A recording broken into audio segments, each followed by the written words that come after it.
L'exercice 1. La question numéro 11. Une représentation paramétrique de la droite passant par le point A de coordonnées -1, 2, -3 est orthogonale au plan d'équation cartésienne 2x moins 3y plus 4z plus 1 égale à 0. Donc, quelle est la représentation paramétrique parmi les quatre propositions ici?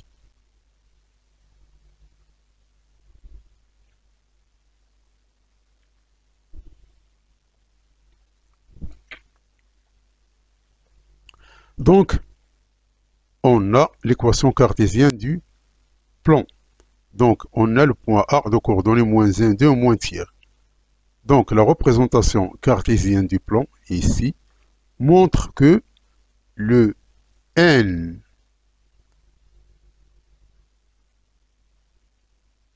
le vecteur n qui est normal, au plan, elle est de coordonnées 2, moins 3 et 4. C'est un vecteur normal au plan. Dire que la droite D passe par A est orthogonale au plan, c'est-à-dire si on a le plan ici. Donc le n, elle est normale. Donc le n, elle est normale.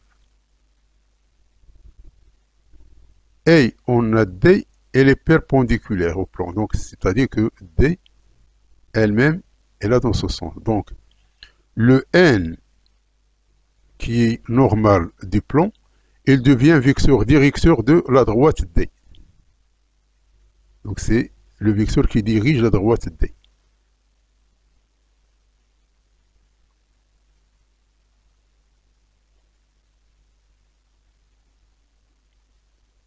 Donc, dire que la droite D passe par A, donc elle passe par A,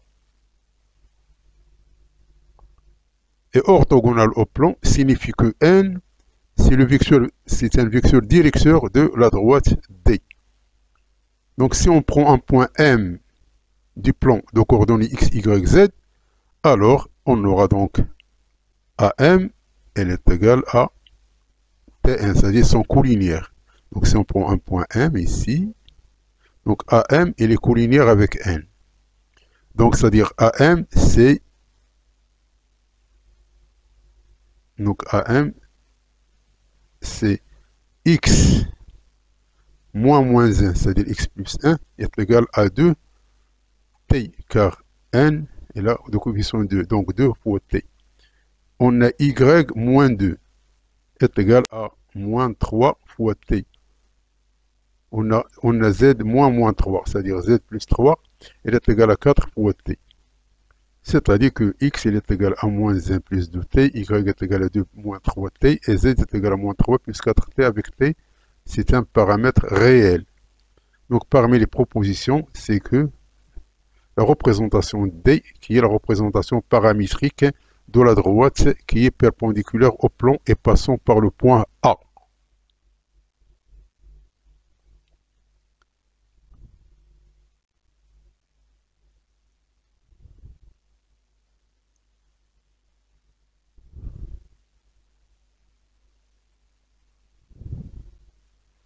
La question numéro 12. On note le point A de coordonnées -1, 3, 1 et on considère la droite D dans l'une des représentations paramétriques A. Donc, puisque chaque droite a plusieurs représentations paramétriques. Donc, soit D de représentation paramétrique, cette expression ici.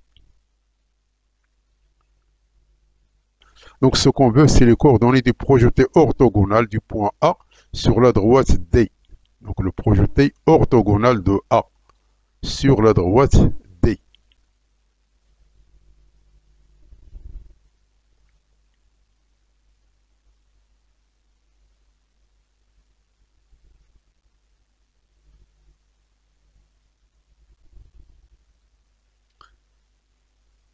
Donc, on a le point A de coordonnées -1, 3, 1. Et on a pris la droite D de représentation paramétrique x est égal à -1 plus 2t, y est égal à 2 moins 2t, z est égal à 3 plus 3t avec t, c'est un paramètre réel. Donc t appartenant à R.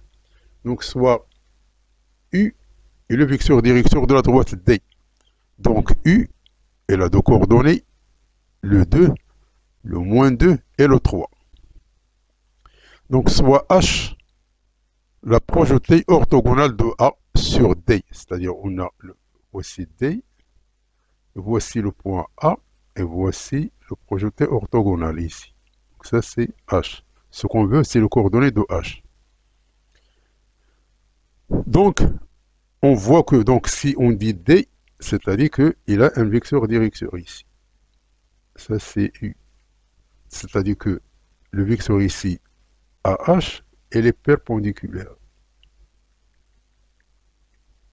Donc autrement dit, on a le produit scalaire, elle est égale à 0. Donc U est perpendiculaire à AH, c'est-à-dire que le produit scalaire, elle est nul. C'est-à-dire que AH, produit scalaire, ça c'est le produit scalaire, c'est pas, ça c'est le produit scalaire, c'est pas le produit ordinaire. Donc ceci est égal à 0. Donc c'est-à-dire AH, c'est le coordonnée de, c'est x moins 1, c'est-à-dire x plus 1. Donc x plus 1 qui multiplie par le 2. Donc avec y, avec ça.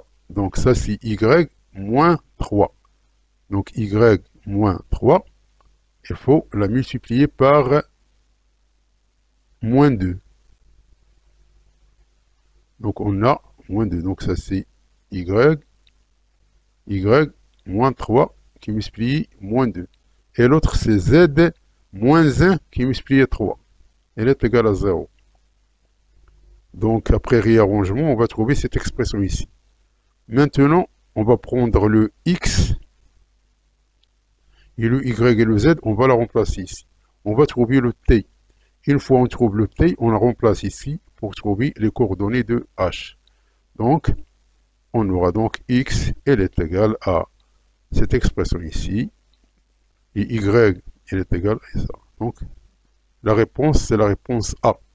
Donc, les coordonnées de projeté orthogonale de A sur la droite D, ça, ce sont les coordonnées, c'est-à-dire les coordonnées du point H. Ça, c'est ce qu'on appelle le pied de la hauteur issue de A sur la droite D.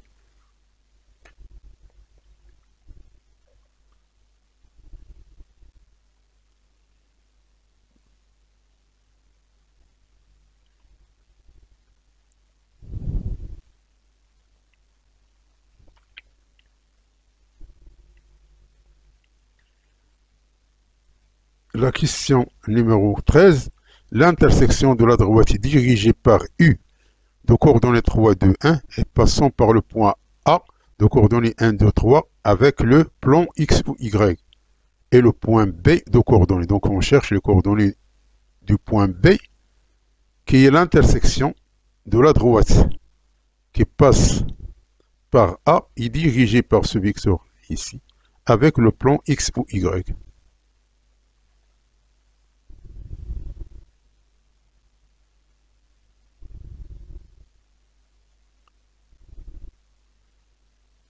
Donc l'intersection de la droite passant par A, donc on a, ça c'est le vecteur, ça c'est le point A, ça donc, et le plan Z égale à 0. Puisque le plan, ils disent X ou Y, c'est-à-dire que Z égale à 0.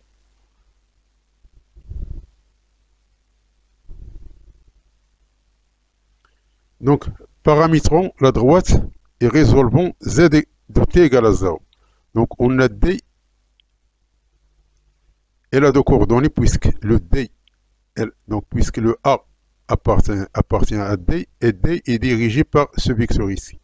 C'est-à-dire X est égal à 1 plus 3 fois T, Y est égal à 2 plus 2 fois T, Z est égal à 3 plus 1 fois T, avec T en réel. Donc ça c'est Z. Donc Z égale à 0, c'est-à-dire que 3 plus T égale à 0, c'est-à-dire que T est égal à moins 3. Si T est égal à moins 3, on va la remplacer ici. Donc ça nous donne X est égal à moins 8, Y est égal à moins 4 et Z est égal à 0. Donc les coordonnées de B sont moins 8, moins 4 et 0. Donc il faut cocher la réponse C qui est la réponse juste.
Donc l'exercice numéro 2. Pour fêter leur réussite au concours de l'ENSA, Taha et Jawed sont partis au restaurant pour déjeuner.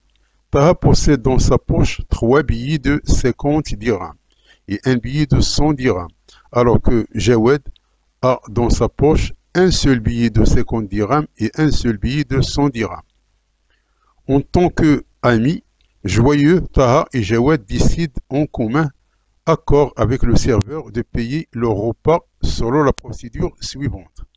Dans une urne, 2 boules enferment chacune le prénom de l'un des 2 amis, écrit sur un bout de papier.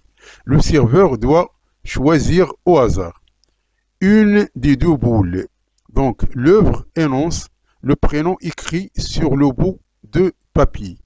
Le remet dans la boule qu'il dépose tout de suite dans l'urne. La personne dont le prénom est choisi mettra sa main dans sa poche en fermant les yeux et fera sortir obligatoirement un seul billet. Nous supposons que les billets sont indiscernables au toucher. Et le remettra au serveur, qu'elle mettra à son tour dans sa caisse, quelle que soit sa valeur. Si la valeur du billet est de 100 dirhams, le serveur ferme la caisse et les 2 amis peuvent quitter le restaurant. Sinon, l'opérateur se refait une seule fois encore selon la même procédure. Donc ici, Taha et Jawed, ils ont réussi à l'examen de l'ENSA et vont fêter leur réussite. Donc Taha, elle possède 3 billets de 50 dirhams et un billet de 100 dirhams, alors que Jawed, elle ne possède que un billet de 50 dirhams et un billet de 100 dirhams. Donc ils ont parlé avec le serveur de payer le repas de la façon suivante.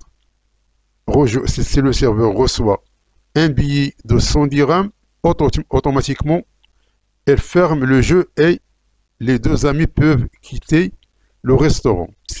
Même si le repas coûte plus de 100 dirhams, donc lorsqu'il a la première paye, donc elle ferme la caisse. Sinon, elle refait le tirage. Donc la question numéro 14, quelle est la probabilité pour que le coût du repas des 2 amis soit de 150 dirhams? Donc le repas, il coûte 150 dirhams.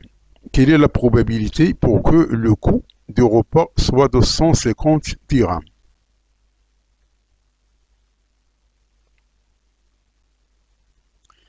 Donc, on a Taha, on a Jawed. Taha, elle possède 3 billets de 50 dirhams et un billet de 100 dirhams. Donc, puisqu'ils sont indiscernables, donc à la toucher, donc puisqu'ici, ils ont dit qu'ils sont indiscernables à la toucher, donc ils ont même probabilité, c'est-à-dire un quart, un quart, un quart, un quart. Jawed, il ne dispose que de un billet de 50 dirhams et un billet de 100 dirhams. Donc, puisqu'ils sont indiscernables à la toucher, donc ils ont même probabilité. Un demi, un demi. Donc, ce qu'on veut, c'est que les 2 amis, ils payent 150 dirhams. Alors que le jeu s'arrête si le serveur tire 100 dirhams. Donc, ici, pour avoir 150 dirhams. Donc, lorsqu'on passe par ce chemin ici. Donc, ça, c'est Taha. Donc, Taha, elle paye 50 dirhams ici, ce qui est orange. Donc, ce qui est orange. Orange, c'est, elle paye Taha. Taha qui paye, elle paye 50 dirhams.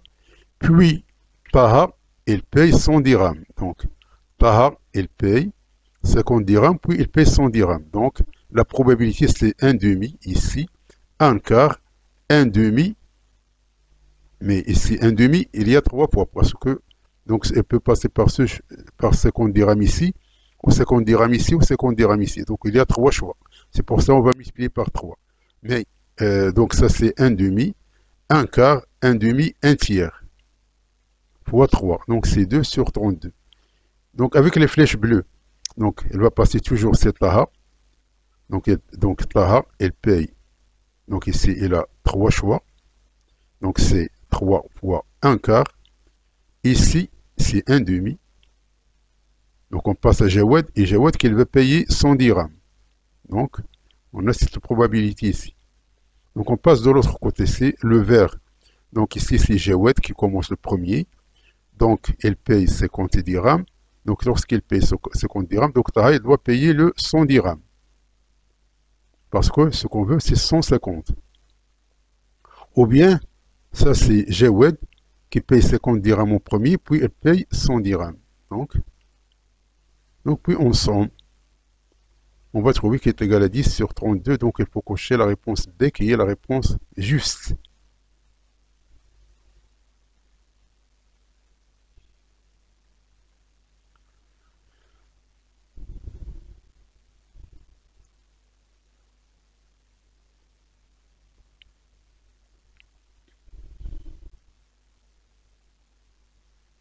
Donc la probabilité pour que les deux amis payent équitablement le repas, c'est-à-dire 50%, 50%. Mais le repas, il coûte tout simplement 100 dirhams, c'est pas 150 dirhams. Parce que le repas, il passe lorsqu'il tire 100 dirhams, il s'arrête. Donc ça, c'est une contrainte, c'est tout. Donc, mais ce qu'on parle, c'est de 100 dirhams.